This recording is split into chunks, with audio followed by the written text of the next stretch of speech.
অর্থের অভাবে স্কুলে যেতে পারে না, তাদের জন্য আমরা বিনামূল্যে শিক্ষা ব্যবস্থা নিশ্চিত করবো ইনশাআল্লাহ। এটা লেখা আছে, এই লিফলেটে লেখা আছে নির্বাচনের পরে একটি একটি করে আমি ইনশাআল্লাহ প্রত্যেকটি পরিকল্পনা বাস্তবায়ন করবো ইনশাআল্লাহ।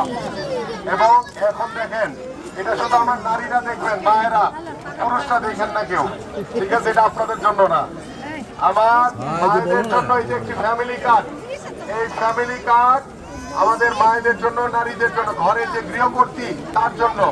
এই ফ্যামিলি কার্ডে 2000 থেকে 2500 টাকা সমমূল্যের 25 কেজি চাল, ডাল, তেল বিনামূল্যে সরকারের পক্ষ থেকে আপনাদেরকে দেওয়া হবে। এটা আজীবন আপনারা পাবেন। এটা একটা এনআইডি কার্ড আছে না আপনাদের, যেমন ঠিক এটাও একটা কার্ড হবে। এটা দিয়ে আপনার সকল সুযোগ সুবিধা ভোগ করতে পারবেন ইনশাআল্লাহ। এবং আমি নির্বাচিত হলে আল্লাহর রহমতে আমি এসে আপনাদের হাতে দিয়ে যাব। কারণ কি জানেন? কারণ আমি যদি কারো হাতে দেই, ওইটা ডাইনে বামে চলে যায়, আপনারা আর পাবেন না। এই জন্য আমি নিজে আসবো, এসে লিস্ট করে সবার আগে আপনাদের কাছে ইনশাআল্লাহ পৌঁছে দিব। এখন এটার জন্য সবার আগে আপনাদের একটা কাজ করতে হবে, ধানের শীষে ভোট দিতে হবে ইনশাআল্লাহ। ধানের শীষে ভোট দিবেন তো সবাই?